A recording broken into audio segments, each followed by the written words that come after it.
Mary Rose, please give your statement. As you all know, I lost my family last July 6th because of a man in a truck crossed a wide grassy median and struck our van coming in the wrong direction. He is still walking free.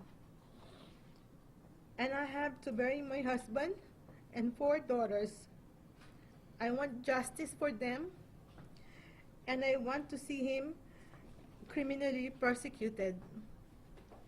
All my broken bones and injuries will heal, but not the unbearable pain in my heart.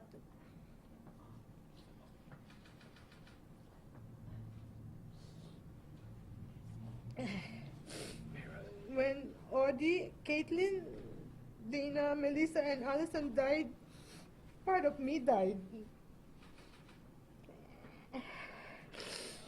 And I'm dying inside over and over again. Justice will not bring them back, but we will be in a safer place. I know Odie is with them, and he will take good care of my girls. I miss them so much. I just want to thank my family, my friends, the Christiana Medical Center, Mount Sinai, Beth Israel Kessler, my American and my Filipino communities, the Philippine Consulate, St. Anastasia Church, and Teaneck community, and all strangers for overwhelming love, prayers, and support. Now that they're all gone, I have nothing to look forward to but justice for them. Thank you. So we're conducting the investigation on behalf of the family for the criminal and civil aspects of the case. The Deputy Attorney General Axelrod is on the case in Delaware. We've spoken to him. Criminal charges have not been brought yet against Alvin Hubbard, who caused this accident. But they have an accident reconstructionist, Corporal John Forrester, who's the lead state trooper on the case. They're investigating it. They're issuing search warrants.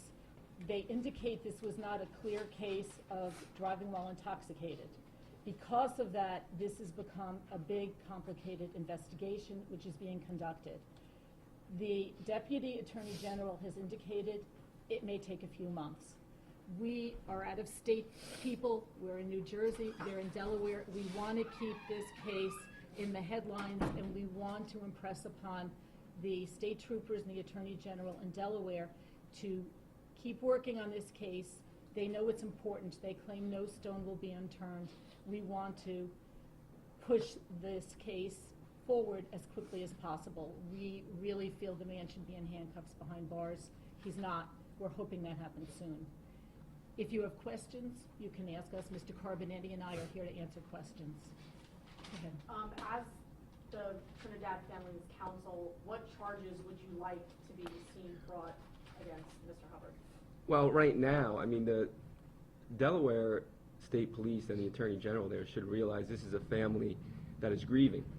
They didn't lose one family member. They didn't lose 2 family members. They lost many in a horrible, horrible tragedy. And we understand certain things actually take longer than others.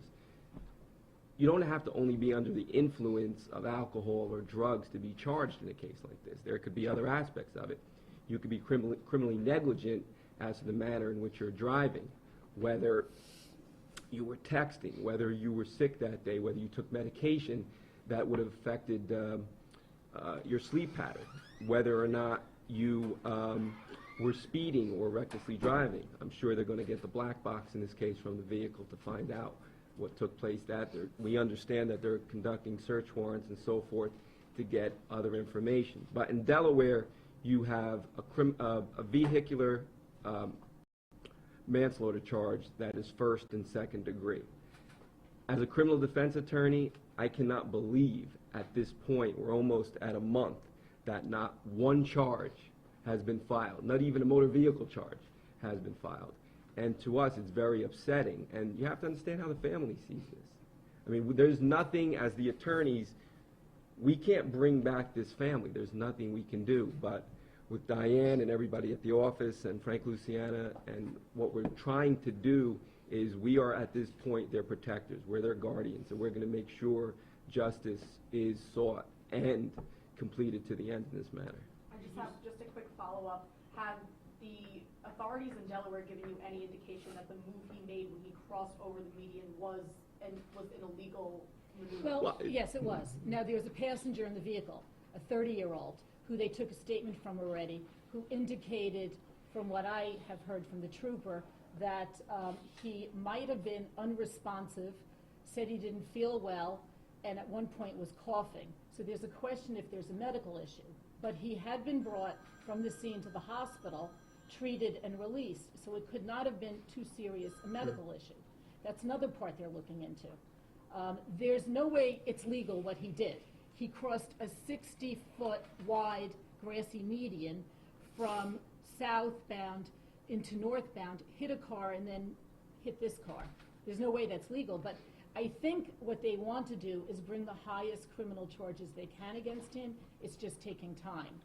Have you seen the accident report yourselves? Do you have the accident No, report? No, it's not prepared yet. It's not prepared. No, we don't have it. We'll get it when they have it. They have our information, but it's not done yet. The wording you used, I believe, earlier was this is not a clear-cut case of driving while intoxicated. Do you mean that you suspect it is? Do you mean that there's a lot of evidence that it is, but you've not been charged? Well, What do you...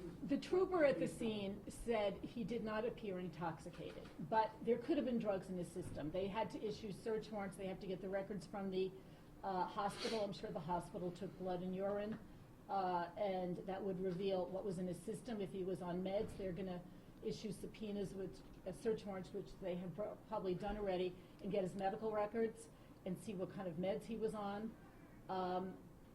What happened is a criminal act. It's just what level of criminal act charges are they going to bring against him? Diane, and we don't get many cases like this, but we have seen accidents that have been pretty bad. Have you ever seen one that has taken this long for them to come up with a particular charge? I mean, so many times in New York, they're charged the next day. We were just saying, in New Jersey, the man would have been taken away in handcuffs and charged immediately. But I wasn't there. The state trooper seems very competent. The attorney general on the case is experienced. They said it's going to take a few months. Why, I don't know. But they indicate they want to see what was in the system at the time and what really caused this. I don't think it's the way things would have been done here.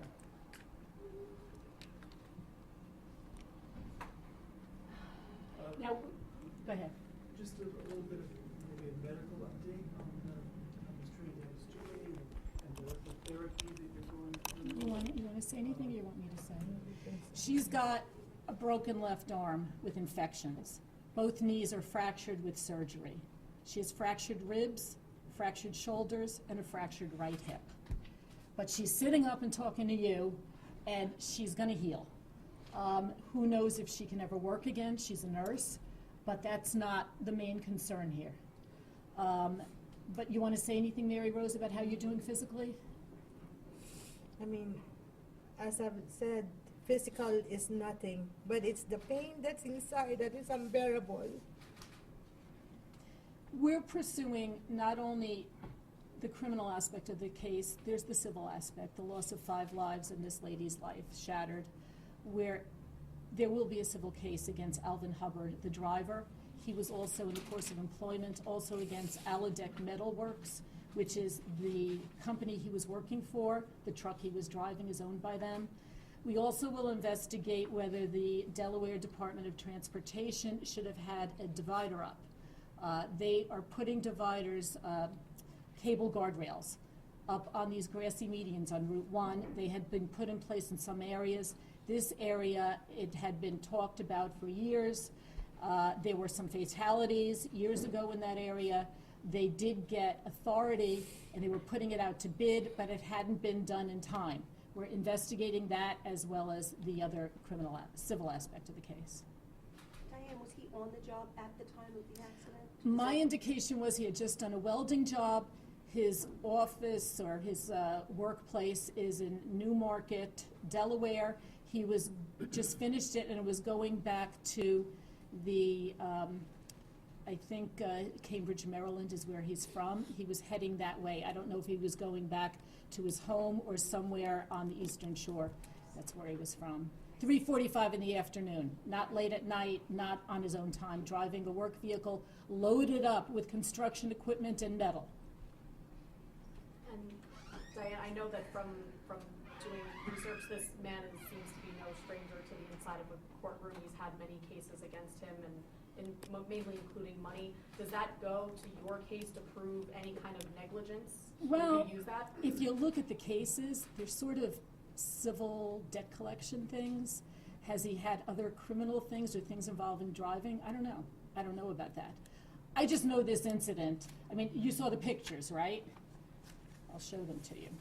How wide this median is, 60 feet wide. It's not a little narrow thing. It's bumpy as heck. And he went through the grassy median. Then he hit this car. Now, he still didn't stop. He hit this car, which is very badly damaged. This is driven by a young man who made it out alive. Then he hits the family vehicle. Look at that damage. It's like a missile hit it. That's the damage to the vehicle. Next to his vehicle, here's a picture of showing the two of them together. It shows the name of his company on it. It looks like it's a van loaded with equipment. This has to be a criminal act. It's not negligence. It's criminal. Did they give you any indication of why they expect this to take months, not weeks? Even in toxicology reports generally are back within a month or 6 weeks, right? They don't want to say. I spoke to, his name is Deputy Attorney General Axelrod. He doesn't want to say too much. He says he wants to conduct this investigation right. He doesn't want to be influenced by outside forces. He doesn't want to be criticized. He wants to do this right, and he's not saying.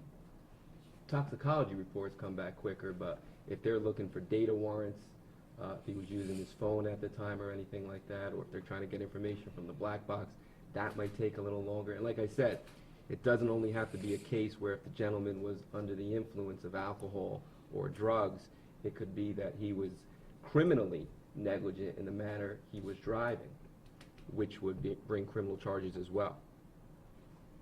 Do you know what the Delaware state law is for wearing a seatbelt in the back seat? Because I know that the girls weren't wearing seatbelts. Do you think that could be a factor? No one's ever going to bring that up. They wouldn't dare bring that up in this case. Am I right? Yeah, I agree with you on that. They will never bring that up.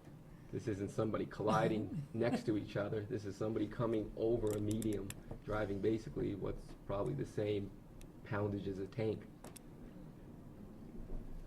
Do you know the weight of that vehicle, or did you? You haven't seen any of the reports, so I guess it's hard to. I mean, I don't know. I don't know. I'm sure the state police is going to have that all in their reports. I mean, I don't know if the truck was overweight. I mean, that's another thing when you have a vehicle like that. It's got to be a specific amount of weight that's allowed on the roadway. I don't know how much it was carrying, if it was even overweight, or possibly that was one of the reasons why the car couldn't stop. Truck. I don't want to say car.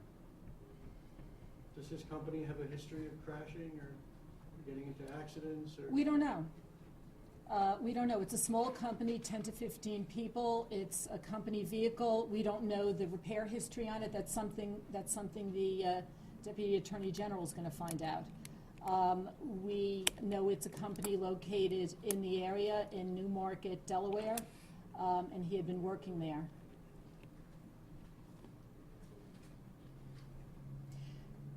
If anyone out there has any information on where this driver was or what happened or anything relating to this, the family would ask that they do call the lead investigator from the Delaware State Police. His name is Corporal John Forrester.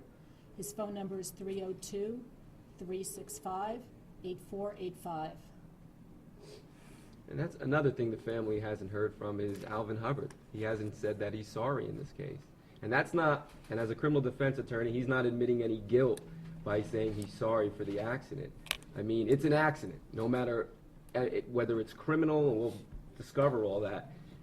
The man was wrong on what happened and how he drove. Not once has he reached out to the family and just said he's sorry for what happened. And that is another thing that is part of the grieving process that's very difficult for this family. Do you know if he has at any point been in to see investigators or been in police custody at all? He might have lawyered up already, but his passenger has been spoken to by the state police. And I think they're bringing him in again. In fact, they indicated at one point they want to speak to you, Mary Rose. If you remember, I don't know, they do want to speak to you also.